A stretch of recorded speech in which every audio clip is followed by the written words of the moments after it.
Hindi ko na kayo papansining dalawa. Bahala na lang ang karmang lumapit sa inyo. Basta ako, hindi ako magbabayad. Kapag namatay naman yung nanay mo, mawawala na rin ang utang ko. Pinagbabantaan mo ba ang buhay ko? Ano? Ipapapatay mo ko? Hoy, wag ka nga mambibintang dyan. Ano, magbabayad ba ako ng iba para ipapatay ka? Ano ka ba, special? Hindi kita pagkakagasusan, no? Hayaan ko na lang ang langit na gumanti sa'yo. Tingnan na lang natin kung may pagmamalaki mo yung pera mo kapag nasa hukay ka na. Isa rin sa sitwasyon na mahirap makawala ay ang pagkalubog sa utang. Nagmimistula rin itong adiksyon para sa ibang tao dahil sa katwiran na ginagastos naman nila ang perang hindi nila pinaghirapan.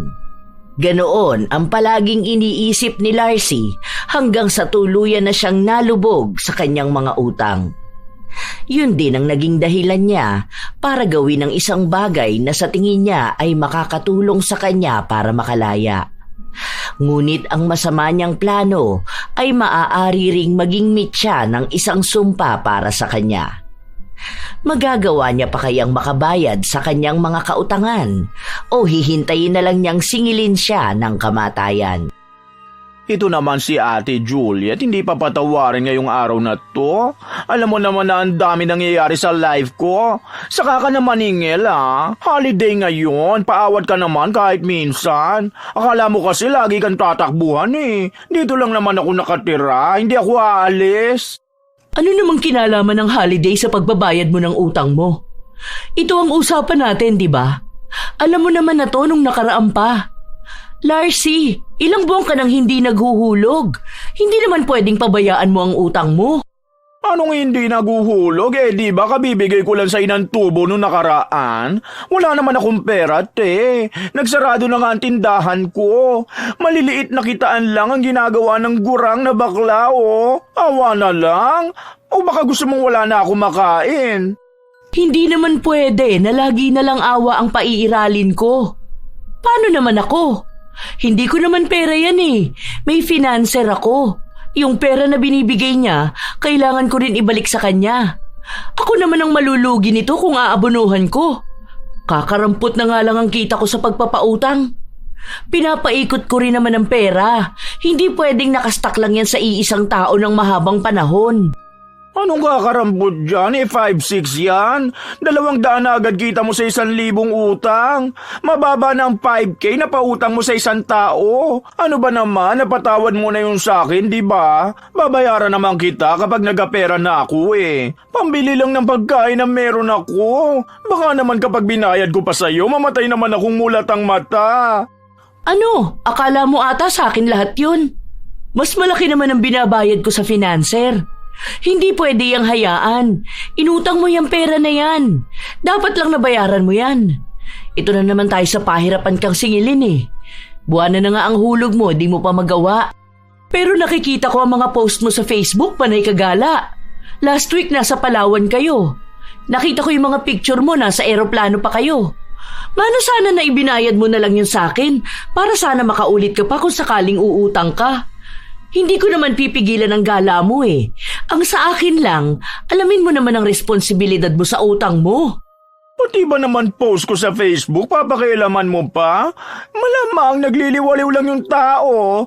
Stress ako sa buhay. Siguro naman hindi ka bawasan sa pera mo, magpakasaya ako, di ba? Saka libre yun ng mga kaibigan ko. Nag-ambagan sila para sa akin. Hindi naman ibig sabihin na nagmamayaman ako sa Facebook. Pwede mo na yung punahin kapag hindi ka makasingil sa akin. Huwag naman ganun. Hiwalay naman ang social life ko dyan sa utang, no? Kasi naman, kailangan ko talaga ng pera. Kailangan ko pa bang isa-isahin sa'yo lahat? Kapag lumalapit ka sa akin, hindi naman tayo ganitong sapilitan. Madali akong kausap, pero kapag singilan na, ang dami mong sinasabi sa akin. Masama yung ginagawa mong ganyan, te. Baka naman karmahin ka niyan sa ginagawa mong panggigipit sa tao. Hindi ako nang gigipit, naniningil lang ako. Nung nangungutang ka, ang dami mong pangako sa akin. May sinasabi ka pang malupit na racket na gagawin mo.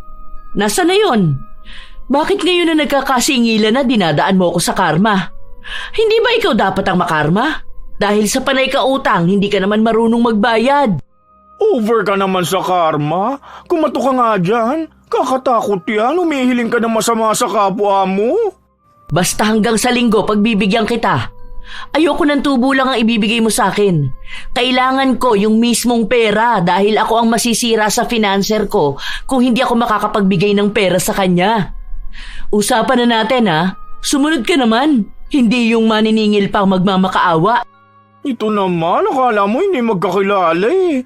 Sige na, magbigay ka naman ng palugit. Malapit na ang birthday ko, ano na namang ipangahanda ko? Yung mga barkada ko nagpapalibre pa sa akin. Kita mo na? Iba ang priority mo kasi. Dapat palagi mong unahin ang utang mo kaysa sa pagpapabida mo sa mga barkada mo. Basta! Sawa na ako sa panay nilang pasensya.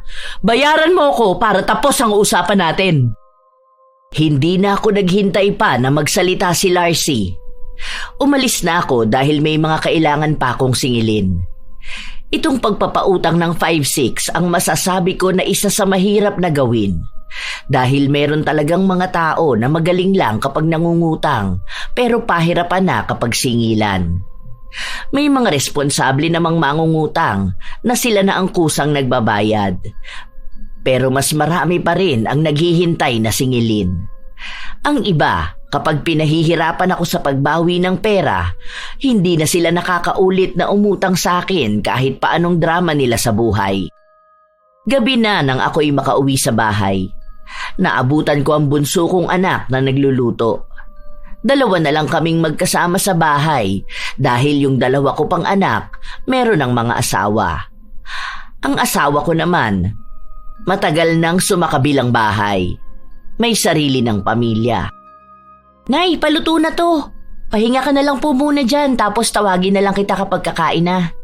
Si Ate Virgie po pala galing dito kanina, naghulog siya. Andyan po sa taas ng aparador nilagay ko. Inipit ko po dun sa may yung notebook na blue. Hay, mabuti pa yun si Virgie, hindi na kailangan pansingilin. Siya na talaga yung kusang nagbabayad ng utang. Ganun yung mga magandang pautangin eh. Tumutupad sa usapan, hindi gaya nung iba na idadaan ko pa sa paawa o kaya sila pa ang magagalit. Si Larcy po ba nasingil nyo na? Balita ko galing yun sa galaan ah. Tapos nagmamayaman na naman sa mga upload niyang pictures. Meron pa kahapon, nasa fine dining kumain. Meron pang nalalaman na feeling blessed. Yun na nga ang sabi ko sa kanya, pero wala namang nangyari. Ang daming sinasabi sa akin. Hindi ko pa nakukumpleto yung pera na ibibigay ko sa financer. Ang dami ko pang di nasisingil. Ang dami nilang paawa sa akin eh. Kahit naman anong gawin ko, alam ko na hindi ko sila mapipilit. Dapat po yata itigil nyo na yan. Bitawan nyo na yung mga pautang-utang na ganyan kasi kayo lang ang nahihirapan dyan eh. Nagkakaroon pa kayo ng kaaway. Yung iba naman kasi hindi makaintindi, hindi marurunong magbayad. Magaling lang kapag utangan. Paano naman yung mga tao na lumalapit sa akin at humihingi ng tulong? Minsan kasi nakakaawa rin sila, lalo na kung emergency, tapos wala man lang silang malapitang tao. Kilala na ako rito sa atin bilang nagpapa 5-6 talaga. Ilan na ba ang natulungan ko dahil din sa ganitong pautang? Malaki rin ang tulong nito sa atin. Pero masama rin po kasi ang tingin ng tao sa mga ganyan, Nay. Saka po pautang kasi yan na may tubo. Aminin na natin na malaki naman talaga ang tubo sa 5-6. Basta ako, hindi ako sang-ayon sa mga ganyang utangan. Sa una lang naman niya nakakatulong sa tao, pero sa huli mababaon lang din sa utang. Hindi naman ako yung mga nagpapautang na grabe din. May konsiderasyon din ako sa mga tao, no? Saka sila ang kusang lumalapit sa akin. Bago ko sila pautangin, alam na nila ang kwentahan ng tubo. Sadyang may mga tao lang talaga na hindi rin kayang mabuhay na walang utang. Kahit na walang katuturan ng gagawin, talagang magagawa pa ring umutang. Basta po kapag may trabaho na ako, dito ka na lang sa bahay. Ayoko ng ganyan na nagpapautang ka. Pwede naman pong ibang negosyo naman ang gawin nyo. Yung madali lang din naman na dito lang kayo sa bahay. Ibang negosyo, tapos yung mga tao uutang din. Alam mo naman dito sa atin, lahat ng tao mahilig sa utang. Ewan ko ba kung nananalaytay na ba sa dugo ng mga Pilipino ang hilig mangutang? Nakasanayan na lang talaga. Basta po, yun ang usapan natin. titigil ka na dyan. Nagkakaroon ka rin kasi ng kaaway dyan lalo na kapag singilan na. Ayoko naman na kung ano-anong pinagsasasabi nila sa'yo. Ilang beses na naming pinagtalunan to ng anak kong si Nori. Ayaw na ayaw niya ang usaping utang dahil marami na rin siyang nakita ng mga kakilala namin na naging kagalit ko dahil lang sa utang. Hindi ko naman kasalanan na kailangan kong maningil dahil una sa lahat, ginastos nila ang perang hindi naman sa kanya. Anong aasahan nila doon? Malamang kailangan nilang bayaran yon pabalik. Hindi naman yon donasyon. Sa paglipas ng mga araw, nakasigil na rin ako kay Larcy. 2 buwang hulog ang ibinigay niya sa akin. Kahit na may samaan ng loob siyang iabot ang pera sa akin, tinanggap ko pa rin yun. Naglibot pa ako sa ibang may utang sa akin at katulad sa mga dating pangyayari. Samot-saring dahilan at paliwanag ang natanggap ko mula sa kanila kung bakit hindi pa sila makakapagbayad sa akin. Isang hapon, habang nagpapahinga ako sa bahay, biglang dumating si Larcy at umiiyak. Sige na, 50K ang need ko. Kailangan operahan ng tatay ko. Wala naman ako ibang malapitan. Tapos yung mga kapatid ko naman, wala mga pera.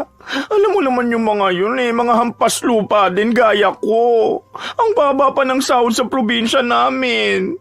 Sige na, para sa buhay ng tatay ko, maawa ka naman, te. Buhay na ng tao yun. Magkano pa ba ang balance mo sa akin?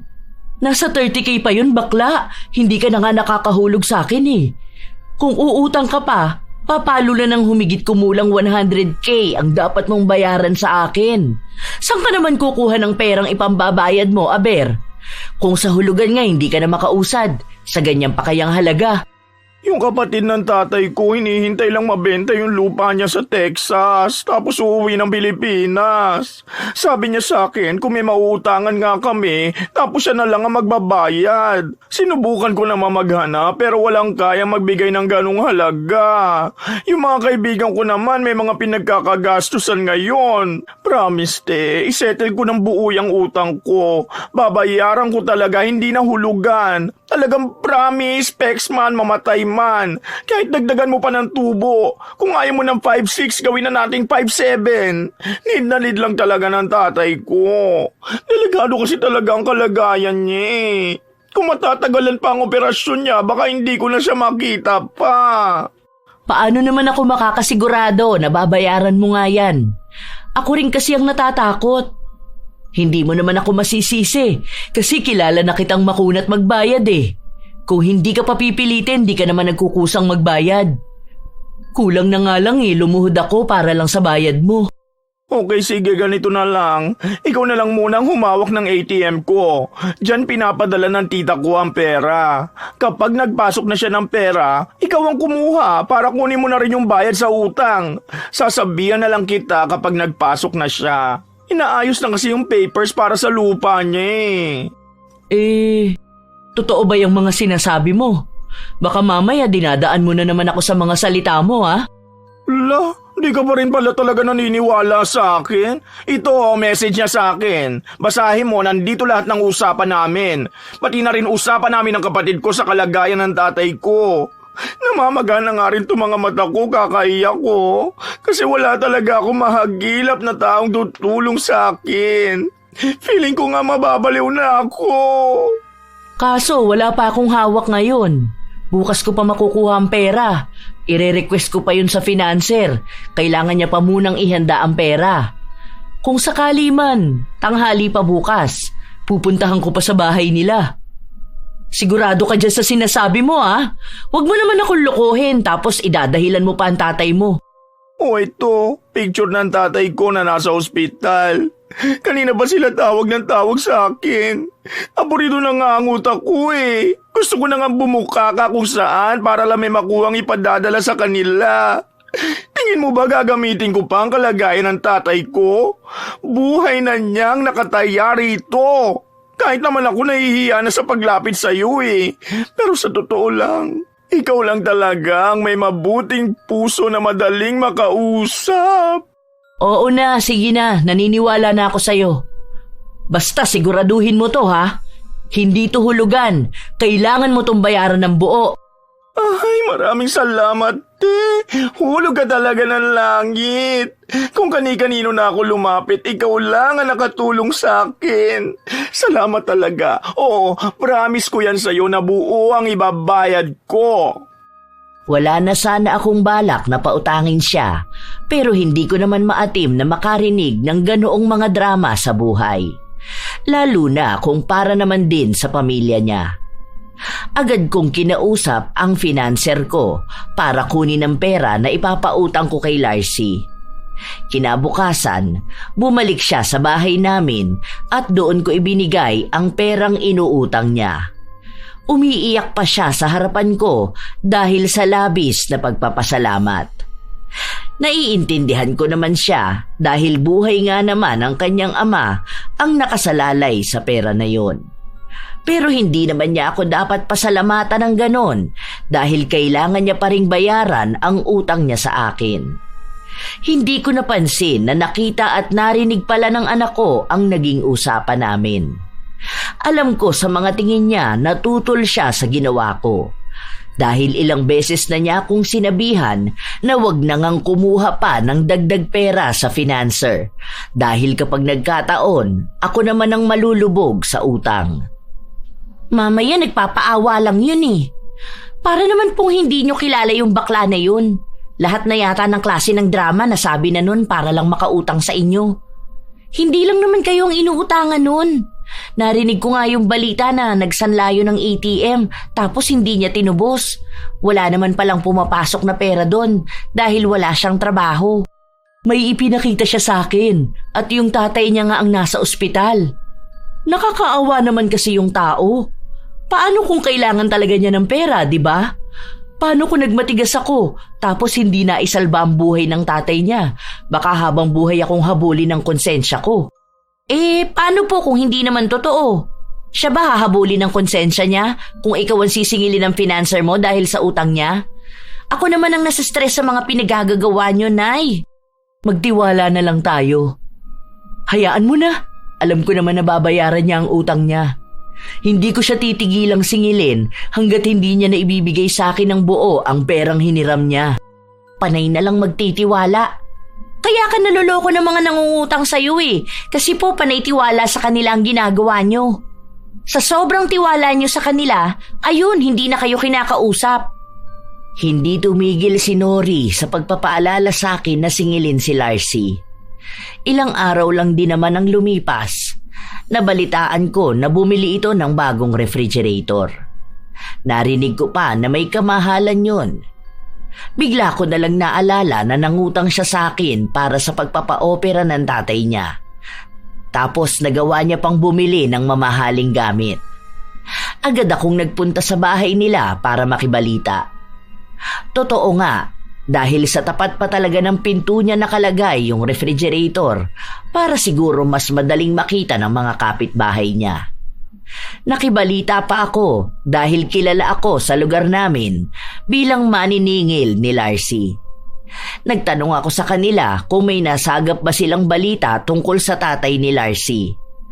Alam ko kasi na magaling ang mga tsismosa sa lugar na ito, kaya kaya nilang makibalita kahit na hindi si Larcy ang tinatanong.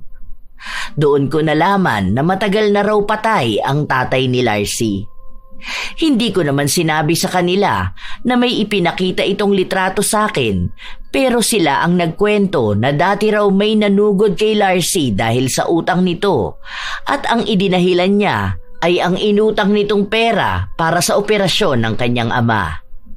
Hindi ko napigilan ang sarili ko na sugurin siya. Dahil kung ano ang kwento nila, ganun-ganon din ang nangyari sa akin. Larcy! Lumabas ka nga dyan, bakla ka! Lumabas ka dyan! Oh, ano na naman ba yon? Bakit ba pupunta ka lang dito sa bahay ko? Magsisisigaw ka pa ng ganyan. Gagawa ka pa ng iskandalo, nakakahiya naman sa mga kapitbahay. Sinungaling ka! Ang sabi mo nasa ospital ang tatay mo? Ano? Kailan mo balak bayaran ng buo ang utang mo? Ito ang ATM mo na mukhang peke rin. Ang kapal ng mukha mong umutang nang wala ka man lang pambayad! Maghintay ka na lang kung kailan ako magkakapera. Akala mo naman tatakbuhan ko eh. Yang utang ko, sakto lang naman yun sa mga kinikita mong patubo dyan sa 5-6 mo. Kung makarya ka naman dyan, akala mo aping-api ka? Ang dami mong pera dyan. Kapag hindi mo ako binayaran sa susunod na Lunes, sa barangay tayo magkikita. Ang kapal ng mukha ng baklang to. Kung makautang akala mo may ipinatago sa akin, iiyak-iyak ka pa dyan dahil ayaw mo pang mamatay ang tatay mo. Anong klaseng anak ka para bastusin mo ng ganyan ang sarili mong ama? Wala akong pakialam sa'yo. Kahit umabot pa tayo sa baranggayan. Utang lang naman yan eh. Hindi ako natatako sa mga pagbabanta mong yan. Sige, kung saan ka magiging masaya, then go! Basta hindi mo ako mapipilit na bayaran ka. Lalo na kung wala naman akong hawak na extra money. Nagmamatapang pa siya ngayon. Siya na nga ang may kasalanan, siya pa ang nagagalit sa akin. Maling-mali talaga na naawa ako sa kanya. Ang lakas ng loob na gumamit ng ibang tao. May paiyak-iyak pa siya sa akin. Ilang beses ko siyang kinausap at pinuntahan sa bahay niya pero nagmamatigas siyang bayaran ako. Panay siya sabi na maghintay ako. Ano namang hihintayin ko sa kanya kung alam kong wala naman siyang pagkukunan ng pera na ibabayad sa akin? Ang dami ko pang naririnig na may iba siyang utang sa mga kapitbahay namin at kahit sa tindahan. Lubog na siya sa utang. Dahil ayaw niya akong kausapin ng maayos, umabot na kami sa barangay. Pinatawag ko siya para doon namin pag-usapan at magkaroon ng kalinawan kung kailan nga ba niya ako balak na bayaran. Ipapahiya mo talaga ako rito? Kahit naman anong gawin mo, wala rin naman ako may pambabayad sa'yo. Maghintay ka kung kailan ako magkakapera. Huwag mo kong i-pressure ha? Kung makakaipon ako ng ibabayad sa'yo, then magbibigay ako. Kung wala, edi wala. At talagang sa akin ka pa magagalit ngayon? Nagmagandang loob na nga lang ako sa'yo dahil sabi mo baka mamatay ang tatay mo. Yun pala, matagal na talagang patay. Ang laki ng utang mo sa akin. Baon na baon ka na. Hindi lang naman sa akin eh. Kilalang kilala ka na sa atin bilang pala utang na di naman nagbabayad. Tapos sobrang yabang mo pa. Aba, mahiya ka naman sa mga sinasabi mong yan. Gahamang ka na nga magpatubo dyan sa 5-6 mo. Tapos kung makapagsalita ka pa, akala mo kung sino ka? Kilabutan ka, matanda ka. Hindi mo madadala sa hukay ang perang tinutubo mo sa pautang. Kahit saan tayo makarating, maling-mali ang ginagawa mo. Mas malaki ka pa maningil kaysa sa bangko eh. Kung ano-ano pang paninirang sinasabi mo sa akin. Sira na ang mental health ko dahil sa'yo. Sa totoo lang pwede kitang kasuhan dyan sa ginagawa mo. Alam kong hindi ko madadala sa hukay ang kahit na anong meron ako. Pero ikaw, madadala mo hanggang sa impyerno yung utang mo. Ang kapal ng mukha nito. Ako pa ang dapat mahiya, samantalang ikaw nga itong may ginagawang katarantaduhan. Hindi na matahimik ang kaluluwa ng tatay mo. Gamit na ng anak niya sa panloloko. Ako pa pala ang magkakaroon ng kaso? Aba, alam mo, hindi na dapat tayo aabot sa ganito kung matino ka lang kausap eh. Ayoko rin napapahiya ako sa harapan ng ibang tao. Ah, talaga? Bakit galit na galit ang matandang yan? Akala mo naman aping-api ka masyado. Hindi mo rin naman perang ipinapautang mo. Hindi ko nga pera, pero nakapangalan sa akin. Kailangan mong magbayad. Nipisan mo naman yung kakapalan ng mukha mo. Tingnan mo, buhay ka pa, nahuhulas na yung mukha mo. Sige, asarin mo ako, hindi kita babayaran. Hindi mo naman ako pwedeng ipakulong kasi bawal din ang ginagawa mong pagpapa 5-6 na yan, no? Walang nakukulong sa utang, kaya hindi mo ako pwedeng pilitin. Hayaan mo kung kusang magbayad sa iyo. Nagpatuloy ang sagutan naming dalawa. Hindi siya nagpapatalo, kaya hindi rin ako nagpapatalo. Kailangan kong ipamukha sa kanya na utang niya yon at wala siyang ibang magagawa kundi ang bayaran ako. Hindi ko rin naman pinupulot ang pera. Kapag ako naman ang ginipit ng financer ko, wala naman siyang magagawa. Sa tagal kong nagpapautang, ito ang pinakamalalang nangyari sa akin pagdating sa singilan. Ang dami ko nang nakasalamuha ng mga tao na ayaw magbayad ng utang pero si Larcy lang ang umabot pa sa baranggayan. Sobrang laki ng utang niya. Hindi ako papayag na baliwalain yun.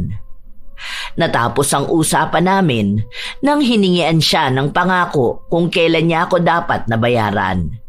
May kasunduan din kaming pinirmahan kung saan nakasulat doon na siya mismo ang nagsulat na kapag hindi niya ako binayaran, pwede kong iangat ang kaso. Alam kong galit na galit siya dahil sa huli ako pa rin ang nagwagi. Paglabas namin ng barangay, nakita ako ng anak ko.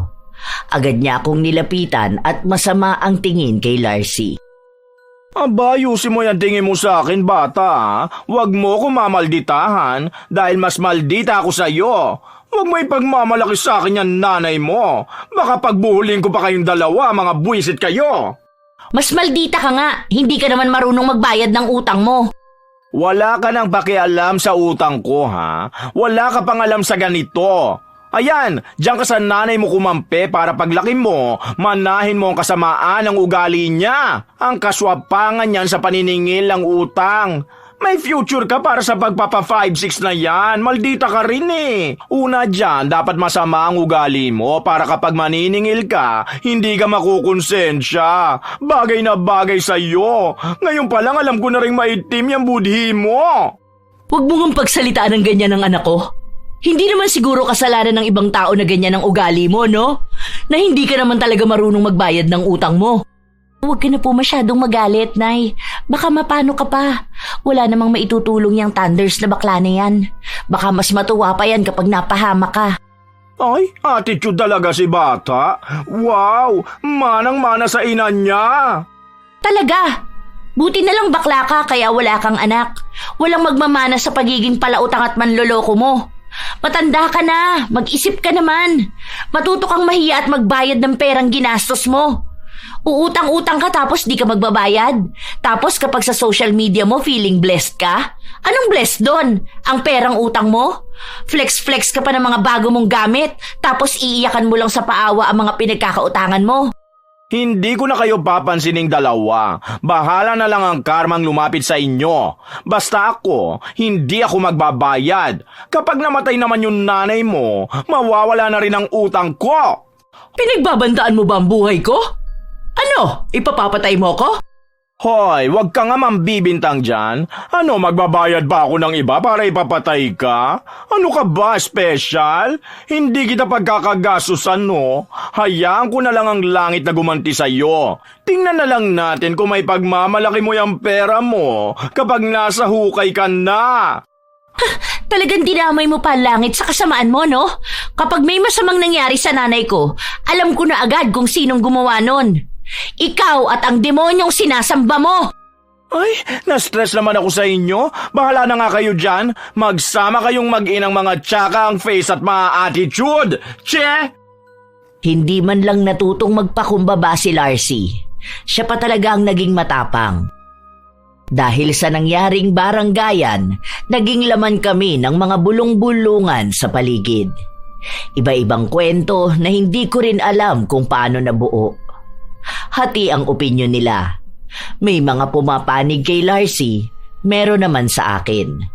Alam ko naman na gano'n ang mga tao, kaya hindi ko na rin sila pinansin. Dahil ang kailangan ko lang naman, makuha ang perang ipinautang ko. Kinausap ako ng financer ko at nakisuyo ako sa kanya ng ilan pang araw para maisauli ang mga pera. Hindi ko rin kasi masyadong masingil ang ibang tao dahil ang dami nilang problemang sinasabi sa akin. Yung iba, todo iwas para hindi ko sila masingil. Ay, nakaka-stress naman ito. Si Jonathan naman ngayon ang pangako. Biglang sinabi sa akin na sa susunod na linggo na lang daw kasi hindi pa naibibigay yung bonus niya. Ay, saan naman ako hahanap ng pantapal dito? Nangako pa naman ako kay Marife na mapapautang ko siya ng 10K sa susunod na araw. Ayan na nga po kasi ang sinasabi ko sa inyo. Huwag niyo na kasing pautangin ng mga tao. Nagpapadala kayo sa iyak-iyak nila. Pautangin niyo yung mga nagbabayad talaga. Hayaan niyo magalit ang iba. Hindi sila marunong magbayad. Anong aasahan nila? May magpapautang sa kanila? Doon sila sa bangko mangutang. Ewan ko na lang kung anong mangyari sa kanila kapag hindi sila masingil.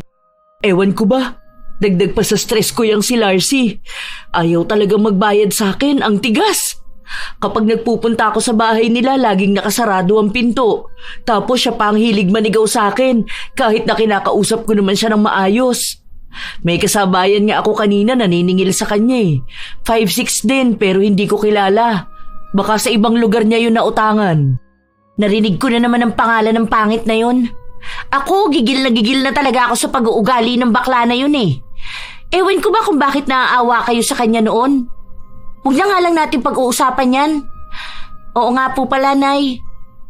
May awang yung bubong natin sa kusina. Tapos kanina malakas ang hangin, natutuklap yun. Baka kapag dating ng bagyo, bigla yung hanginin. Ay, oo nga pala. Yan yung dapat ipapaayos ko.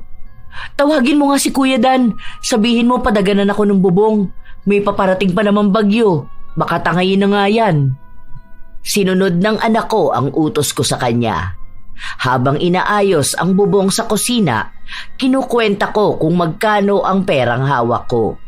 Sa linggo pa ako magbibigay ng pera sa financer ko, kaya kailangan kong makolekta ang iba pang utang para mabuo ang hulog ko sa kanya. 4,000 pa ang kulang at bukas may sisingilin akong 2. Kapag nagbayad sila, sapat na yon para sa magiging panghulog ko. Kinaumagahan, sobrang lakas ng ulan dulot ng bagyo. Hindi kaagad ako makalabas dahil ang taas na rin ang baha. Naghihintay lang akong tumila ang ulan para makapaningil na. Kain na po tayo, Nay. Bakit kanina ka pa po tingin ng tingin dyan sa bintana? May hinihintay ka po bang dumating? Tinitingnan ko lang kung humihina na ang ulan. Lalabas kasi ako maniningil muna ako saglit. Umuulan nga po, bakit kailangan nyo pang lumabas? Sino po bang sisingilin nyo? Mag-chat na lang ako sa kanila. Huwag ka na lumabas, ang lakas ng hangin. Mamaya mapano ka pa Baka may lipa rin pang yero dyan. Ang taas pa ng baha. Kailangan ko kasi yun masingil dahil magre-remit na ako ng hulog ko. Kapag na-late ako, baka magalit na sa akin ang financer ko, hindi na ako makaulit. Hay, ang tigas po ng ulo nyo. Huwag na kayong lumabas Ang taas ng baha. Baka mamaya may sugat ka pa sa paa, magkaroon ka pa ng lepto. Ako nakakausap sa mga sisingilin mo. Kasi kung magbabayad naman sila, iaabot nila yun. Hindi yung kahit bumabagyo na, kailangan pa nilang papuntahin sa bahay nila yung maniningil. Yan hirap sa ibang tao, walang pagkukusa. Kahit na gusto kong lumabas, hindi talaga ako pinayagan ng anak ko. Nanatili kami sa loob ng bahay habang malakas ang bagyo. Dahil malamig ang paligid, nagpasya na lang akong matulog sa kwarto ko. Hapon na ako nagising. Nakarinig lang ako ng kalampag ng yero dahil sa lakas nga ng hangin. Pagtayo ko, hindi ko maigalaw masyado ang mga kamay ko. Naninigas ang mga ugat ko. Siguro dahil na rin sa lamig ng panahon.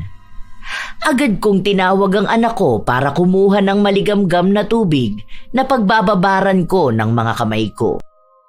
Ano pong nararamdaman nyo? Medyo masakit kapag sinasarado ko. Kumikirot-kirot. Hindi nyo po ba yan nadaganan? O baka naman napila yan kanina? Hindi naman. Siguro dala na lang din to ng katandaan ko. Baka sumusumpong ang arthritis ko. Konting pahinga lang to. Ganito naman to minsan, di ba? Medyo nanibago lang ako kasi kakaiba yung sakit Hilutin ko na lang ang kamay nyo. Sandali, kukunin ko yung binili kong miracle oil. Ang sabi sa akin, magandang araw yun sa mga kasukasuan. Ito po ang sinasabi ko sa inyo. Tapos kanina gusto nyo pang lumabas. Alam nyo na nga na mahina ang katawan at kasukasuan nyo Hindi pa naman ako ganung katanda. Sumakit lang bigla itong mga daliri ko kaya hindi ko maisarado. Pero hayaan mo, magiging maayos din naman ako. Ang sakit! Parang may tumutusok-tusok. Aray ko! Naku po! Teka lang, sandali, kukuha ko ng gamot. Ano ba nangyayari sa inyo, Nay? Ngayon lang ako nakaramdam ng ganitong sakit. Noon naman, sumasakit ang mga daliri ko pero hindi ganito. May kakaiba akong nararamdaman na pati kalamnan ko naaapektuhan. Halos maiyak na ako sa sakit. Tinulungan ako ni Nori na uminom ng gamot dahil hindi nga ako makahawak ng kahit na anong gamit. Hinilot niya rin ang mga daliri ko, pero hindi niya mahuli kung saan ba ang masakit kasi maging ako, hindi ko matukoy kung saan nga ba banda. Matapos niyang mahilot ang kamay ko, pinalot niya ito ng tela para kahit paano raw maiiwas sa lamig ng panahon. Inasikaso niya rin ako at maging pa ako nilagyan ng medyas. Dito ka na lang po muna, huwag ka na magpunta sa labas ha. Ako na magdadala ng pagkain dito. Mas malamig kasi doon, baka biglang sumakit na naman yung mga daliri nyo. Hindi pa naman natin alam kung ano ba talagang nangyayari. Salamat anak, ang bait talaga ng bunso ko. Hayaan mo, mamaya lang naman magiging maayos na ako. Basta po makinig na lang muna kayo. Kailangan nyo lang ng pahinga. Huwag nyo na rin munang isipin yung paniningil nyo ng utang, lalo na yung kakaisip nyo kay Larcy. Ang akala ko, saglit lang itong sakit ng mga daliri ko, pero tumagal ito ng ilang araw. Hindi ako makalabas ng bahay namin dahil ayaw ni Nori. Hindi rin naman ako masyadong makakilos dahil bigla na lang itong sumasakit. Minsan nga, naiisip ko na lang na ipaputol tong kamay ko dahil hindi ko na talaga kinakaya. Ilang beses na kaming nagpunta sa center. Yun at yun lang din naman ang nire-reseta sa aking gamot. Noong nagpadala naman ng pera ang panganay ko para daw gamitin ko para sa pagpapacheck up sa ospital, ginamit kong pantapal sa kulang na perang ibibigay ko sa financer ko. Hindi pa naman ako makasingil ngayon dahil masama rin ang pakiramdam ko. Anak, pasuyo nga ako.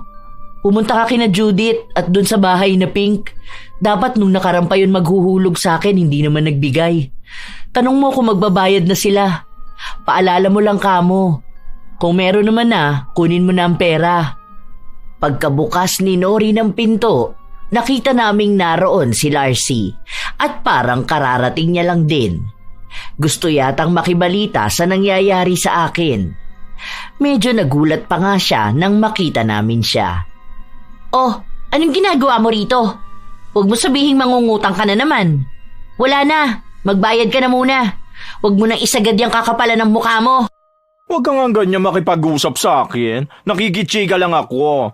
So, true pa lang hanas ng neighbors. Mukhang nakakarma na yan nanay mo, no? Buti nga sa kanya. Kaya siguro hindi na niyan maigalaw ang mga daliri niya. Kasi nasobrahan siya kakahawak ng sobrang tubo sa pautang niya. Ganyan talaga nangyayari sa mga swapang at mapanlamang na tao. Deserve magkasakit. Anong deserve ka dyan? Kapag ikaw ang sinampal ko ngayon, yon ang deserve. Nak, ano ba yung bibig mo? Kung ano-ano na naman yung mga pinagsasasabi mo, ha? Makakapanakit ka pa ng tao. Yan, tama. Pagbawalan mo ang anak mo. Baka sa susunod nguso naman niya mamaga o kaya matanggalan siya ng ngipin. Kapag mga ganyan pa naman, mabilis lapitan ng karma. Ikaw, ano kaya mangyayari sa'yo? Matanggal yung mata mo? Ay, dapat buong ulo mo na lang. Wala naman niyang kwenta eh. Andyan nga ang utak mo, hindi naman gumagana. Panay ka karma dyan, dapat ang nakakarma yung palautang pero di nagbabayad. Tapos makapal pa ang mukha magalit. Hindi ko naman sinasabing ikaw pero ikaw nga. Kaya ganyan na nangyayari sa inyo kasi pamilya kayo na masasamang ugali. Yung nanay mo, gahaman sa 5'6". Ikaw naman, pasmado ang bunganga. Diyos ko, nung umulan ang kasamaan, nandun kayo sa baha, nagtampisaw. Ay wow! Nagsalita ang baklang binuhay ng kapintasan. Kung wala ka magandang dulot dito sa amin, lumayo-layo ka. Baka hindi ako makapagtimpi sa'yo Kung pupunta ka rito sa amin, magbayad ka ng utang mo. Hindi yung panay ka chismis dyan pero baon na baon ka sa utang. Nakikibalita lang ako kung buhay pa yung nanay mo para maging malaya na rin ako sa utang ko. Mukhang malapit na rin naman, so safe na ako. Okay lang yan. Hindi na rin naman siguro yan sisingilin ng financer niya kapag nasa hukay na yan, no? Kapag nangyari yon, zero balance na rin ako. Ang sama talaga ng ugali mo, no? Ang saya mo kapag may taong nahihirapan. Sa halip na magsumikap ka para makabayad, ang ginagawa mo, nananalangin ka pa ng masama. Ay, true! Lalo na kung nanay mo'y nahihirapan. Paano ba naman? Puro stress binibigay sa akin yan, no? Lalo na kapag sinisingil ako. Wala na nga akong pambayad, todo pa ang haras niya sa akin. Kaya yan na ang karma niya. Tama lang yan. Super happy pa nga ako eh. Hayaan mo, lagi akong bibisita rito para makita kung ano nangyayari sa kanya. Medyo mild pa nga yan eh. Bakit kaya hindi pa yan natutuluyan, no? Sayang. Kapag yan namatay, magbibigay ako sa burol niya ng pink na sopas. Pasalamat ko na rin sa kanya yon. Kasi dinala niya na sa hukay ang utang ko. Alam kong galit na ang anak ko at handa na siyang manakit. Kaya agad ko na rin siyang inawat. Pinasarado ko na lang sa kanya ang pinto para pumasok na sa loob ng bahay. Alam ko rin naman na hindi magpapatalo si Larcy pagdating sa sagutan. Ilang sandali pa, napasigaw na naman ako sa sobrang sakit ng daliri ko. Naninigas talaga at parang humihiwalay ang mga buto ko. Sa sobrang takot at taranta ng anak ko, hindi na niya alam ang uunahin. Dahil nagsisigaw na rin ako sa sobrang kirot. Pinainom niya ako ng gamot pero hindi yun umepekto. Buong araw na masakit ang daliri ko. Hindi na rin ako natigil sa aking pag-iyak. Diyos ko, ano po bang pahirap ang nangyayari sa akin? Hindi ko na po ito kayang tagalan. Ang sakit na. Ayoko na ng ganito. Parang awa naman, tama na. Ayoko na. Tumawag na po ako kay kuya. Ang sabi niya bukas daw pupunta rito si Ate Nalin para samahan kayo sa doktor. Hindi kasi pwede na ganyan na lang kayo palagi. Baka mamaya hindi na lang yan basta arthritis. Namamaga na rin ang mga daliri niyo. Nakakatakot naman po yan. Dagdag gastos na naman. Iniisip ko pa nga yung ipanghuhulog ko para doon sa utang ni Larcy. Ayokong isipin na karma ko na nga ito. Pero baka nga totoo. Ay, sobrang hirap. Isipin niyo naman po muna ang sarili ninyo. Hindi po yung si Larcy na naman. Ako na ang maniningil sa bakla na yon. Nakakainis na siya. Alam na nga niya may sakit kayo pero masaya pa rin siya eh. Ewan ko ba doon? Sa halip kasi na magbayad ng utang, pinapanalangin pang mamatay ka para hindi na siya magbayad. Ay, nakakagigil! Gusto kong bugbugin eh. Huwag ganun, nak. Masama yun kasi mas matanda pa rin naman yun sa'yo. Wala po akong pakialam sa edad niya. Binabastos ka niya at humihiling ng ikakapahamak niyo. Tingin niyo po ba dapat respetuhin ang ganun tao? Ang dami rin kasing utang nun sa ibang tao eh, pero kayo lang ang kinakaya niya. Paano? Hindi siya natatakot sa inyo eh. Kinakaya-kaya lang po kayo. Pues, ako hindi niya ako kakayanin. Papatulan ko talaga siya kung kinakailangan. Ganito talaga katapang ang anak ko. Kahit noong bata pa lang siya, kapag alam niyang nasa katwiran siya, kahit na sino pa ang kausap niya, ipaglalaban niya ang gusto niya. Umabot hanggang kinabukasan ng paninigas ng mga daliri ko. Nilalagnat na rin ako dahil sa sakit. Maging yung lagnat ko, hindi na bumababa. Nang dumating ang asawa ng panganay kong anak, nagpunta kami sa ospital. 3 araw akong nanatili doon para obserbahan, pero ang gumaling lang sa akin ay ang lagnat ko. Ayoko na magtagal sa ospital, kaya nagpauwi na rin ako. Dagdag gastos lang din kasi kapag nagtagal pa ako. Ayoko naman na pagkagastosan nila ako kahit na sinasabi na ng anak ko na siya naman ang magbabayad ng mga pangangailangan. Ayoko rin namang magmukhang pabigat sa mga anak ko. Nang makauwi kami sa bahay, ang manugang ko ang palagi kong kasama, lalo na kapag may klase si Nori. Nang kinahapunan, nagising akong masama ang pakiramdam pero hindi ko ininda dahil baka dalhin na naman ako sa ospital. Ilang sandali lang din, nakita kong pumasok sa bahay si Larcy at sinabi ng manugang kong hinahanap ako nun. Bakit mo ko hinahanap? Ay, Shala, bakit buhay ka pa rin? Ang lakas mo ng kabit mo. Sa sobrang pagiging masamang damo mo, hindi ka na ata tinatablan. Tinatabla ng ano? Ay naku, bakit ang lakas mo pa rin? Ano bang meron ka at hindi ka dyan mamatay-matay? Dapat matagal na sa iyong impekto eh. Hirap na ako maghintay. Pabalik-balik na ako rito pero wala man lang magandang balita.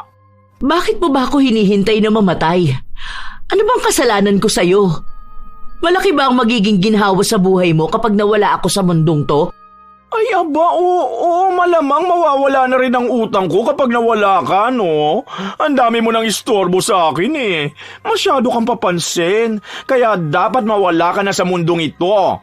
Ewan ko ba kung bakit ayaw ka pang sunduin ni kamatayan? Hindi naman dapat ganyan eh. Dapat una pa lang, wala ka na rito sa mundo. Tapos makikita ko na ganito na kaunting paghihirap lang ang meron ka. Ano bang meron sa iyo? Ngayon naniniwala na ako na ang masamang damo matagal mamatay. Bakit sa akin ka nagagalit kung may utang ka? Hindi ba't sarili mo ang dapat mong sisihin dahil hindi mo alam kung paano maging responsable sa paghawak ng pera? Ginagastos mo ang pera ng ibang tao. Tapos sa halip na ibalik mo ng maayos, hihilingin mo pang mamatay na lang sila? Dahil ang mga gaya mong tao, mga abusado sa kapwa.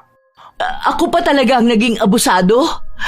Hindi ko naman kayo pinilit na mangutang sa akin ah. Ako ang takbuhan nyo kapag walang-wala kayo. Kapag may emergency kayo, agad akong nagbibigay. Hindi yun pang-aabuso. Ang pang-aabuso, yung hindi ka na nagbabayad ng utang mo, humihiling ka pa ng masama sa kapwa mo. Huwag mo na ipagtanggol pa ang sarili mo. Basta ang gusto ko lang makarma ka na. Malapit na yan, nakikita ko na. Hindi ko lang alam kung ano bang kababalaghan ang ginagawa mo. Kung bakit hanggang ngayon nabubuhay ka pa. Umalis na rin siya kaagad matapos niyang sabihin sa akin yon. Hindi ko maikakaila na sumakit ang dibdib ko dahil sa mga salitang sinabi niya sa akin. Alam ko naman na minsan nagiging malupit at mahigpit ako sa mga taong sinisingil ko ng utang, pero hindi naman siguro dapat umabot sa punto na parang ako lang ang may kasalanan. Ilang beses ko rin namang ginustong itigil ang pagpapautang, pero ang mga tao ang kusang lumalapit sa akin. Hindi ako mabuting tao, pero hindi ko rin naman maatim ang mga humihingi ng tulong sa akin. Hindi ko rin naman kasi pera ang ginagamit na pangpautang sa kanila. Matapos ang naging pagtatalo namin ni Larcy, inapoy ako ng lagnat. Hindi lang mga daliri sa kamay ko ang nanigas, pati na ang buo kong katawan. Kung sakali man na mawawala na ako, anak, mag-aral kang mabuti ha. Huwag mong sasayangin ang pagpapaaral sa iyo ng mga kapatid mo. Mahal na mahal ko kayo. Bakit naman po ganyan kayo magsalita? Hindi naman kasi kayo mamamatay eh. Laban lang po. Gumagawa naman na ng paraan si kuya para madala ka sa mas magandang ospital na makakakita talaga ng totoo mong sakit. Hindi ko alam kung hanggang kailan pa ako makakaranas ng ganitong klaseng sakit. Basta, maging handa na lang din kayo. Kasi sa ganitong kalagayan ko, alam ko na malapit na ako. Ang mahalaga sa akin, napalaki ko kayo ng maayos. Mag-iingat ka palagi, anak. Ayoko. Hindi po yan. Gagaling ka niyan. Lagi lang tayo mag-pray. Naniniwala po ako na magiging maayos ka rin. Basta lumaban lang po kayo ha.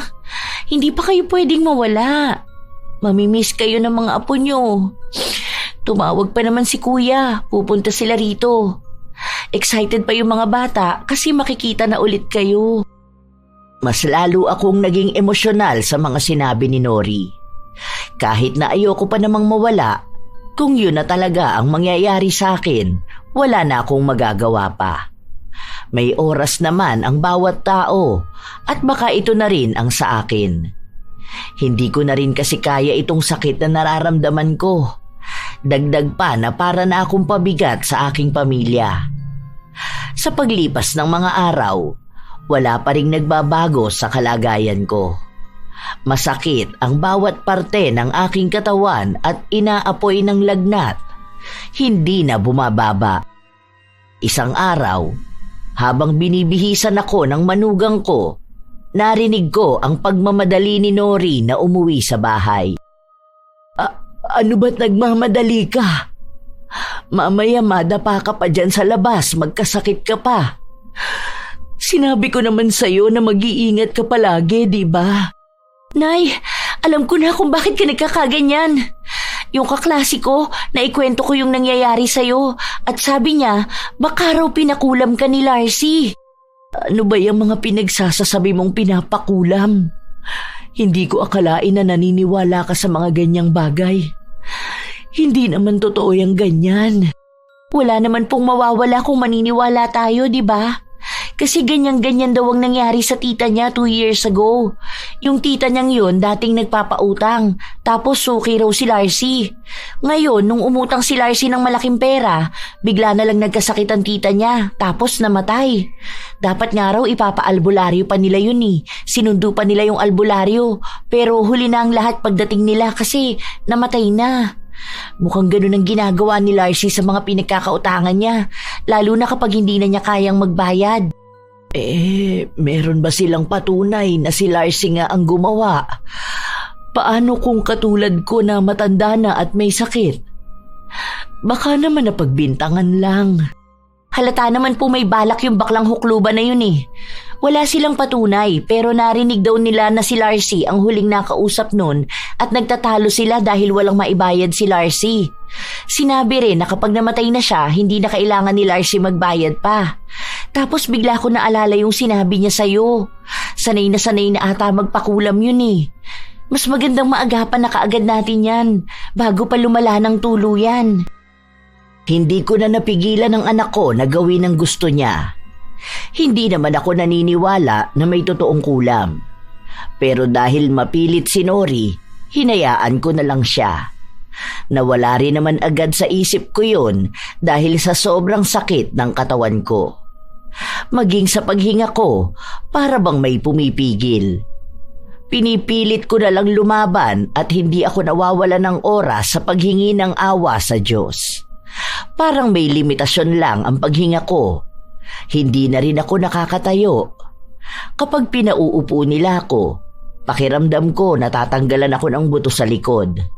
Sobrang hirap.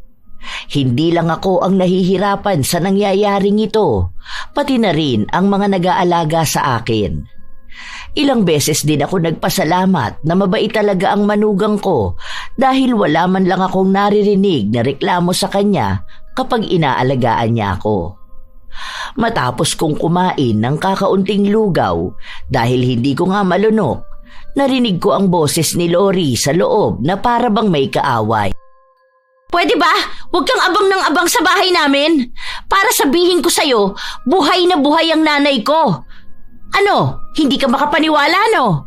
Yun bang mga nauna mong pinakulam? Mabilis mo lang ba silang napatumba? Hoy, wag mo nga ako akusahan ng mga ganyan. Walang iyakang bata ka. Hindi ako lumalapit sa mga mangkukulam. Akala mo yata hindi malalaman ang ginagawa mong kasamaan eh. Mabait na nga sa'yo ang nanay ko, ganun pa ang ginawa mo. Ito ang sinasabi ko sa'yo, bakla ka ha. Darating na rin ang karma mo. Ang dami mong sinirang buhay dahil lang dyan sa pagka-addict mo sa pangungutang. Cancer ka ng lipunang to. Ang mga nagpapautang na mataas magpatubo ang tunay na kanser. Ganyan sa nanay mo. Panapanahon lang ang pagbawi ng karma. Panapanahon ka pa diyang nalalaman. Sunog na sa impyerno yung kaluluwa mo. Akala mo ba walang balik sa'yo yung mga ginagawa mo sa ibang tao? Kaya pala ang lakas ng loob mong umutang. Ipapapatay mo pala sa kulam ang mga pinagkakautangan mo. Napakasama ng ugali mo! Oh, ano naman kung ganun nga ang ginagawa ko, ha? Wala ka naman pakialam. Kung gusto mo, ipakulam mo rin ako. Tapos unahan kami ng nanay mong mamatay. Ayan, inamin mo na nga ang ginagawa mo. Bakit naman kita ipapakulam?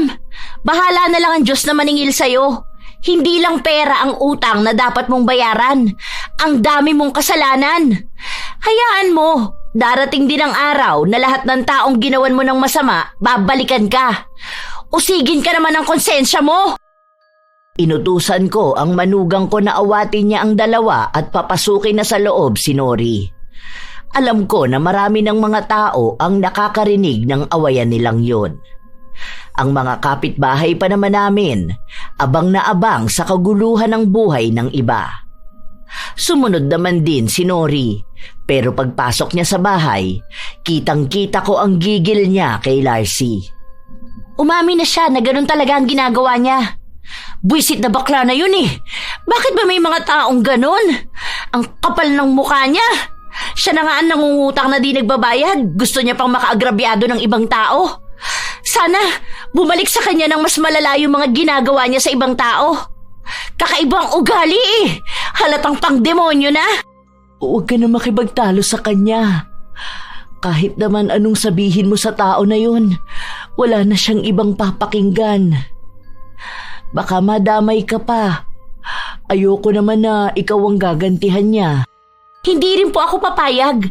Huling beses na niyang gagawin yan dahil siya naman ang susunod na maghihirap. Gusto niyang gamitin ang pera ng iba tapos kapag nakabaon na siya sa utang, iisa lang ang lalapitan niya. Galawang demonyo talaga eh. Nakakagigil. Basta, huwag mong gagawin ang ginagawa niya. Huwag mong gantihan ng kasamaan ang taong gumagawa ng masama. Hindi ko po siya ipapakulam. Pero kapag gumaling kayo, sisiguraduhin ko magbabayad talaga siya sa mga ginawa niya. Ang lakas ng loob niyang sabihin na ikaw ang kinakarma, samantalang siya ang masamang tao. Hindi natigil si Nori sa pagsasalita at sa galit na nararamdaman niya. Kinabukasan, Biyernes, nagising na lang ako nang may isang lalaki na pumasok sa loob ng kwarto ko. Akala ko kung sino yon, pero kasunod naman niya ang anak ko. Nay, siya po yung albularyo na titingin sa inyo. Dapat nung nakaraan pa to kaso lang tuwing Biyernes lang siya nanggagamot at dumadayo. Hindi na ako kumontra o nag-alinlangan sa albularyo. Hinayaan ko na lang siya dahil yun din naman ang sabi sa akin ni Nori. Sa totoo lang, kinikilabutan ako sa nakikita ko. Ito ang unang beses na makakakita ako ng albularyo na nanggagamot sa harapan ko mismo. Kahit na tumira ako sa probinsya noong bata pa lang ako, hindi ako sanay na makakita ng may kinalaman sa itim na mahika. Ilang sandali pa, hinawakan niya ang kamay ko. Parang minamasahe niya lang noong una hanggang sa ibinaon niya ang kuko niya sa gitna ng palad ko. Ah! Sandali lang! Nasasaktan ako! Ah! Ow! Saglit lang po yan, Nay. Kapag nawala na yung sakit na nararamdaman mo, gagaling ka na po. Hindi ko maipaliwanag ang sakit na nararamdaman ko. Pinipisil niya lang naman ang kamay ko, pero buong katawan ko ang nanginginig sa sakit. Napapaluha na rin ako at kahit napigilan kong wag sumigaw, hindi ko magawa. Naririnig ko na bumubulong ang albularyo na para bang may kausap siya pero gamit ang ibang salita. Nakapikit lang siya habang ginagawa yon. Patagal ng patagal, pasakit ng pasakit. Gusto kong hilahin ang kamay ko palayo sa kanya pero hindi ko magawa. Para bang kontrolado niya ako. Itinataas niya ang kamay ko at kapag ginagawa niya yon, sumisigaw ako sa sobrang sakit. May katagalan yon. Hanggang sa ilang sandali lang, nawala yung sakit. 2 kamay ko na ang hinawakan niya. Pinisil niya ulit ang gitnang palad ko. Kung kanina, nagwawala ako sa sobrang sakit, ngayon naman, normal na. Nay, try nyo nga po igalaw yung mga daliri nyo. Medyo nagagalaw ko na siya at hindi na masakit. Ang gaang na rin ang pakiramdam ko. Ibig sabihin po niyan, natalo na niya mangkukulam na gumawa niyan sa inyo. Maraming salamat po. Ang laki po ng tulong niyo sa nanay ko. Walang sawa rin ako nagpasalamat sa lalaki. Bago siya umalis, nagpausok muna siya ng insenso sa buong bahay namin. Nagsabi rin siya sa akin ng mga proteksyon na dapat kong gawin dito sa bahay at sa akin dahil baka raw balikan ako kung makaka-recover pa ang mangkukulam. Pero malabo naman na raw yun dahil naikulong na niya ang kaluluwa nun. Pagkaalis ng albularyo, sinubukan ko na ulit maglakad-lakad dahil ang tagal ko ring nakaratay sa higaan ko.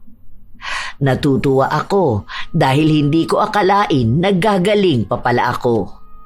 Kumusta naman na po ang nararamdaman nyo? Wala naman nagbabago? I mean, yung bumabalik yung sakit nyo? Nilalagnat pa po ba kayo? Maayos na ako, anak. Salamat sa ginawa mo, ah. Mabuti na lang nalaman mo ang mga ganyan.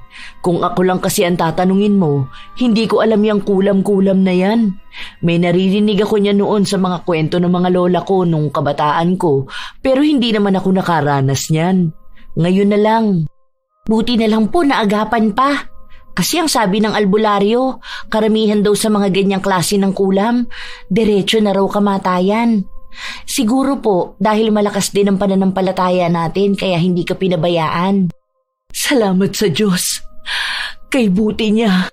Basta po, kailangan nyo na lang maglakad-lakad kada umaga. Magkikilos para naman po gumaling na kayo ng tuluyan. Nakaalalay lang sa akin ang anak ko. Tuwing umaga kami naglalakad dahil mas maganda ang sikat ng araw at mas nagiging aktibo ang katawan ko. Habang naglalakad kami, nakasalubong namin si Larcy. Baka sa mukha niya ang inis nang makitang nagiging maayos na ulit ako. Antibay mo talaga, no? Akalain mo yun, nakaligtas ka pa? Ibang klase ka rin talaga. Oh, baka maningil ka na kaagad ng mga kautangan, ha? Paawat ka naman. Darating din tayo dyan, Larcy. Lalo na malapit nang dumating ang takdang araw dun sa kasulatan natin. Ibig sabihin, pwede na kitang ipakulong dahil sa utang mo. Yun ba talaga ang iniisip mo? Hindi ka nalang magbagong buhay dahil may pangalawang pagkakataon pang ibinigay sa'yo. Dapat natuluyan ka ng mamatay eh. Wala na sanang problema ang mga tao sa paligid mo. Ikaw lang naman ang problema eh. Hindi lang sa nanay ko kundi dyan sa mga bago mong pinagkakautangan. Ewan ko na lang ba bakit sa dami ng tao, ikaw ang di makarma-karma. Ikaw nga dapat ang nahihirapan eh. Nak, ang sabi ko sa'yo, huwag kang hihiling ng masama sa kapwa mo. Hayaan mo ang langit ang magpasya kung sino ang papatawan ng kaparusahan. Hindi ikaw ang dapat na magsasabi. Sus, ginagamit mo pa ang langit? Hipokritang to. Alam ko namang hinihiling mo rin na magdusa ako, no? Pero sorry ka, dahil hindi yun mangyayari. Hayaan mo, sa susunod matutuluyan ka na talaga. Ewan ko kung makatawag ba kayo ng albularyo. Aba, nambabanta na naman to. Ayusin mo ang buhay mo, hindi yung asa ka ng asa sa kulam. Sa totoo lang, nakakaramdam na ako ng takot. Dahil iniisip ko na paano kung hindi lang sa akin gawin ang bagay na yon. Paano kung ang susunod namang sasaktan ni Larcy ay ang anak ko na? Bilang ganti na hindi niya ako napapatay sa kulam. Nahihirapan akong makapag-isip at makatulog. Nakaupo lang ako sa kama ko habang nag-iisip. Hindi ko napansin na nasa tapat pala ng pinto ang aking anak. Bakit hindi ka pa po natutulog, Nay? Iniisip ko kasi na baka kulamin tayo ni Larcy. Kung nagawa na niya yun ng isang beses, alam ko na pwede niya ulit gawin. Wala naman na siyang konsensya dahil ilan naman na ang napapatay niya. Madali lang gawin yun para sa kanya. Ayoko naman na mapahamak ka, lalo na galit din yun sa'yo. Huwag po kayong mag-alala, Nay. May proteksyon na po tayo dahil palagi po tayong nagdarasal. Alam ko po na hindi tayo pababayaan ng Diyos. Huwag na po kayo mag-overthink dahil hindi na po tayo mapapakialaman ni Larcy. Alam ko na darating din ang araw na pagbabayaran niya ang mga kasalanan niya. Kung hindi man po dito sa lupa, sa kabilang buhay, may paglilitis din pong magaganap. Pagsisisihan niya rin na tuluyan siyang nagpasakop sa itim na kapangyarihan. Hindi mo naman maaalis sa akin na mag-alala, lalo na sa kalagayan mo. Mag-iingat na lang din po ako palagi. Ilang linggo ang lumipas, naging maayos na ako. Nagsimula na ulit akong maningil ng mga nangutang sa akin. May iilan na lumalapit para manghiram, pero desidido na ako na tumigil na magpautang. Kahit na naaawa ako sa mga kwento nila kung bakit kailangan nila ng pera, tiniis ko na lang. Dahil ayaw ko na rin na maulit ang nangyari sa akin. Hindi ko nakakayanin kung may taong gagawa na naman ng masama sa akin dahil lang sa gusto kong kunin ang perang hiniram nila. Si Larcy, hindi pa rin talaga siya nagbabayad sa akin. Hinihintay ko na lang ulit ang aming paghaharap. Ayoko na siyang pilitin. Tinutulungan na rin naman ako ng anak ko para mabayaran ang utang sa financer ko. Kapag natapos na lahat yun, hindi na ulit ako kukuha sa kanya. Dalawa na lang ulit kami ng anak ko na nasa bahay dahil kaaalis lang ng manugang ko. Sumabay siya pauwi sa asawa niya nang minsang dumalaw rito. Galing pala dito sina Ate Rina? Oo, nangungutang sa akin. Ang sabi ko, hindi na nga ako magpapautang pa. Gusto niya na mag-garantor ako dun sa financer ko, pero siya na raw magbabayad diretso. Ayoko na. Kapag kasi nagkakasingilan na, ako na naman ang masama. Baka hindi na lang si Larcy ang magpakulam sa akin. Tama na siguro yung ilang taon ko silang natulungan. Natigilan kami sa pag-uusap matapos na may kumatok sa pinto. Malakas at sunod-sunod, para bang nagmamadali. Agad na napatayo si Nori at siya ang nagbukas ng pinto. Nagkagulatan pa kami nang makita namin si Larcy. Ngayon ko na lang ulit nakita ang taong ito, pero may malaking pagbabago sa kanya. Lubog na ang mukha niya sa sobrang kapayatan. Maawa ka naman sa akin. Pautangin mo naman ako. Wala akong pera para magpagamot sa ospital. Kapal naman ang mukha mong lumapit dito sa amin matapos ang ginawa mo. Anong akala mo? Utu-utu kami? Ha? Gagamit ka na naman ng kung ano-anong dahilan para makautang? Ni hindi ka nga nagbabayad? Nori, dun ka na muna sa loob. Hayaan mo kaming mag-usap. Nay, huwag ka naman na masyadong mabait. Uutakan ka na naman yan eh.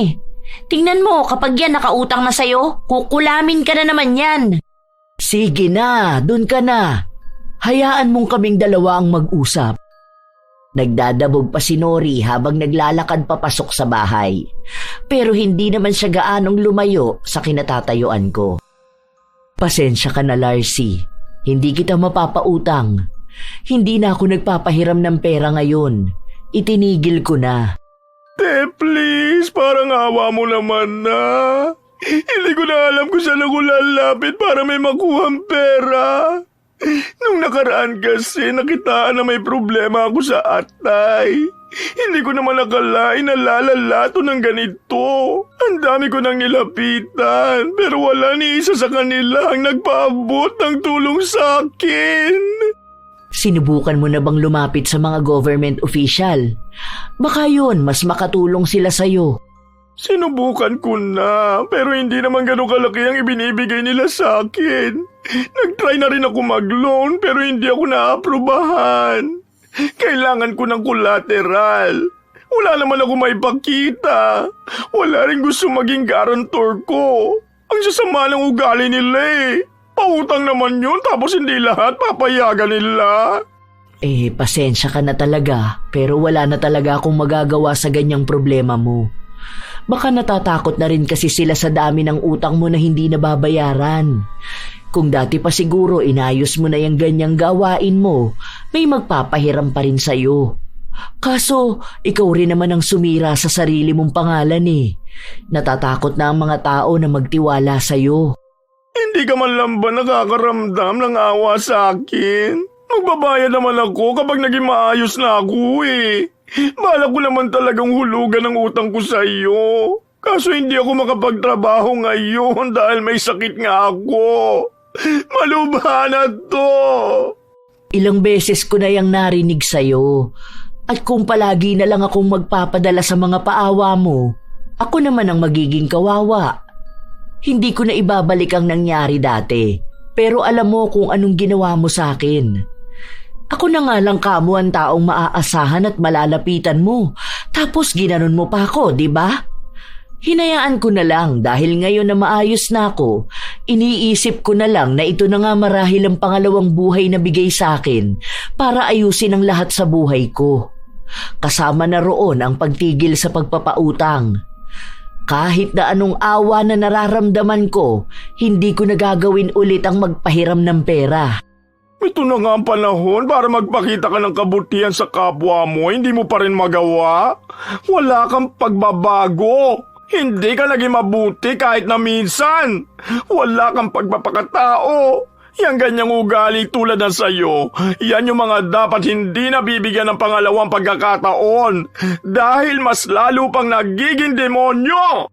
Magalit ka na sa akin, pero isa lang ang masasabi ko. Hindi na ako nagpapautang. Sinaraduhan ko siya ng pinto. Nakakaawa naman talaga ang itsura niya at ang kwento niya. Pero buo na ang desisyon ko na hindi na ako maglalabas ng pera sa kahit na sino. Isipin na nilang lahat na masama ang ugali ko. Sinasalba ko na lang ang sarili ko mula sa mga posibleng mangyari. Wala akong planong alamin ang nangyayari kay Larcy, pero mismong anak ko na ang nagbabalita sa akin. Nay, yung baklang hukluban na malaki ang utang sa'yo, hinuli ng mga pulis kanina. Tapos yung mga gamit niya, kinuha nung pinagkakautangan niya. Dapat kinuha mo yung ref niya, tapos binenta mo. Yung inutang niya sa'yo, yun pa naman ang pinambili niya. Dapat ganun na lang ang nangyari, pinadakip mo na lang. Kaya pala may nagtatanong sa akin kung kukunin ko ba yung ref ni Larcy. Gusto niyang bilhin tapos ibibigay sa akin ng pera. Hindi ko naman alam na dinakip ng pulis. Bakit daw? Scamming at estafa raw ang kaso niya.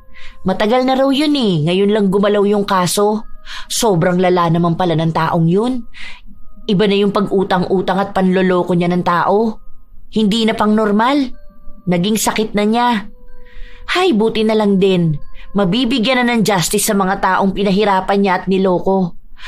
Deserve niya yun. Naging maugong ang balita tungkol kay Larcy. Lahat ng mga ari-arian niya ay ibinenta at ipinamahagi sa mga pinagkakautangan niya. Hindi ko man buong nakuha ang bayad sa lahat ng utang niya sa akin.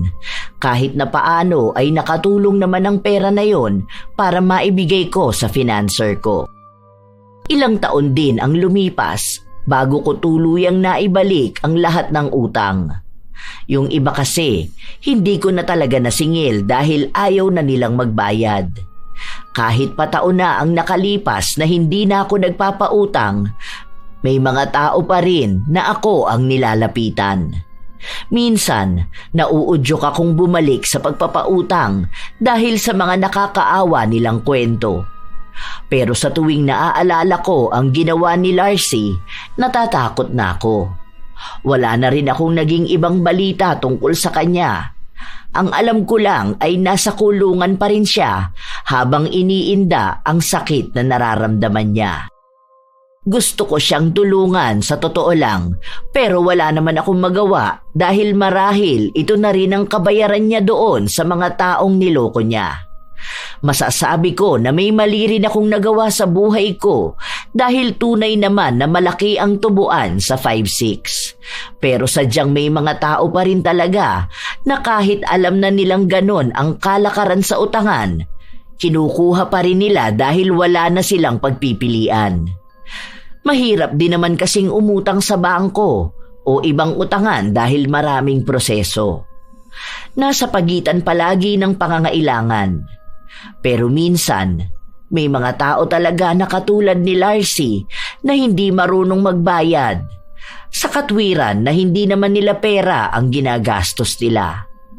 Sa pagitan ng nagpapautang at umuutang, iisa ang dapat natandaan: ang pagiging responsable. Higit itong mahalaga sa mga nanghihiram ng pera dahil dapat na palaging tatandaan na ang perang inutang dapat ding ibalik. Alam ko na marami pa rin talagang kapit sa 5-6 hanggang sa panahon na ito. Pero sana, wag namang umabot na kailangan mo pang ipakulam ang inutangan para lang hindi ka na magbayad. Kung alam mo sa sarili mong masyado ka ng lubog sa utang, ugaliing gumawa ng paraan para makalaya. Hindi ang paraang ikapapahamak ng taong minsan ka rin namang tinulungan para sa problemang pinansyal. Dahil sa huli, ang anumang kasamaang ginagawa, babalik at babalik sa'yo. Huwag nang hintayin pang kapalaran na ang maningil sa pagkakautang na pilit mong tinatalikuran. Shout out sa ilan sa mga masusugid na tagapakinig ng mga istorya ni Lola Telang.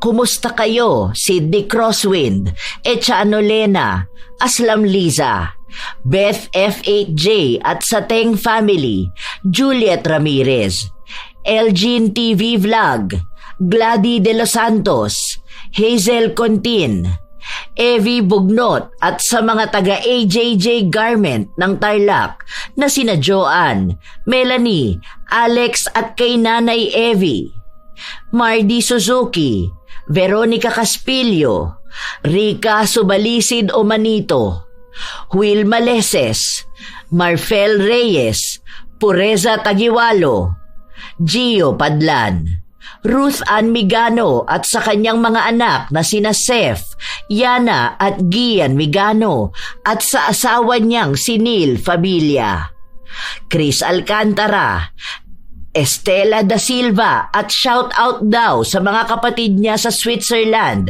na si Ate Irene, Beth, Ate Baby, Ate Bebot at sa kanyang mga pamangkin sa Wawa Lemery, Batangas.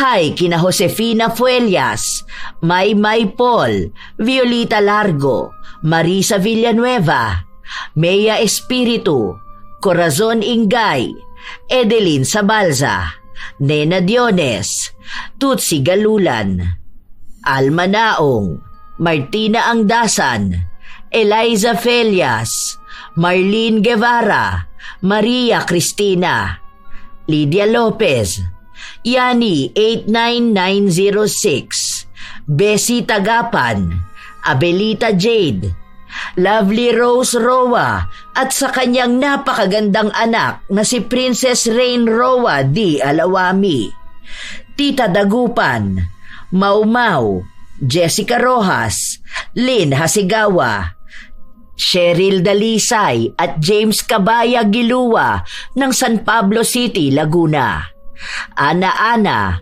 Gracia Balitaan, Narlene Micabalo, Arlene Torquiza, Paldox, Larcy Molina, Roslyn Mangilin, Mary Ann Gabato at sa kanyang mama Mercedes Gabato, Roberto Crimen, Irene Yapana, Daisy Rotilles, Jenny Visuco, Josh D. Cute, Aileen De Guzman, Maricel Morillo, Jenny Suzuki, Kitaro Kinari, Angel Canceller, Jaja Barakiel, I Love Traveled, Maymay Hernandez, Rose Ann Rama, Roda Bieri, Nora Datumanong, Sherlyn Joseco, Lance MBB. Kumusta kayo, Christian Gonhoran, Candida de Balucos, Madel Mergal, Yang Yen Atienza at kina Lea Fe Lumanog at Fe Villafranca, Mary Jane Flores Rico, Alma Naong, Chami Cham, Sonia S., Annalyn Plopino, Robert Crimen, Danica Dulnuan, Sherlyn Joseco, Julian Soriaso, Marilyn Ramos, Ana Orada at sa kanyang mga anak na sina Althea Orada at Akisha Orada, Jocelyn Akuin Baluyot at kay Reynaldo Baluyot, Supladang Pasaway, Jeneline Mix Vlog, Rubelin Eneria at sa Eneria family, lalong-lalo na kay Runalyn Eneria. Get well soon. Jomer Suarez, Annalisa Puwaso, Richelle Ann 19, Echano Lena, Febe Rañada, Apyong Nicor, Mel Santarita, Elizabeth Hardenil, Aslam Liza, Susana Llobrera, Jayco, Kishalyn Mata, Loida Sapa, Mary Jane Lalik at sa Lalik family, Catalea Soto, Charson Tamidles, Carpon family, Bagaforo Nene, Janisa Toledo at sa Toledo family, Annalyn Plopino, Reka Hukoy from Singapore, Florence Hervasio, Leonora Mandigma, Irene Yapana at sa Yapana family, Eliza Felias, Leonisa Cobo, Sheren Solero Masagka, Kim Seika, Tony Coronel at Rowena Perez ng San Rafael, Bulacan, Roxanne Gaudicos, AJ Chua ng Zambales, Raquel Hasegawa, Lance MBB, Carmela Landayan, Lydia Lopez, Mirna Alfaro, Azenar Noriv at sa Azenar Goodies.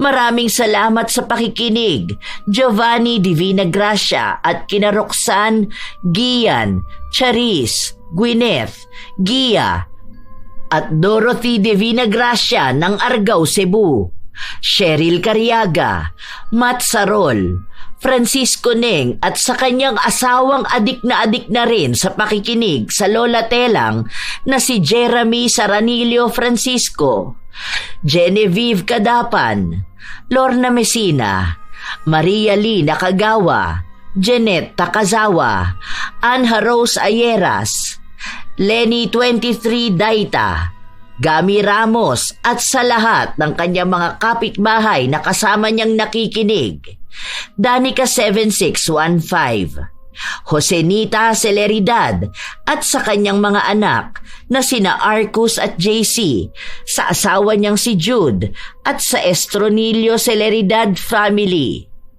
Ito ang inyong Lola Telang at maraming salamat sa pakikinig, mga apo.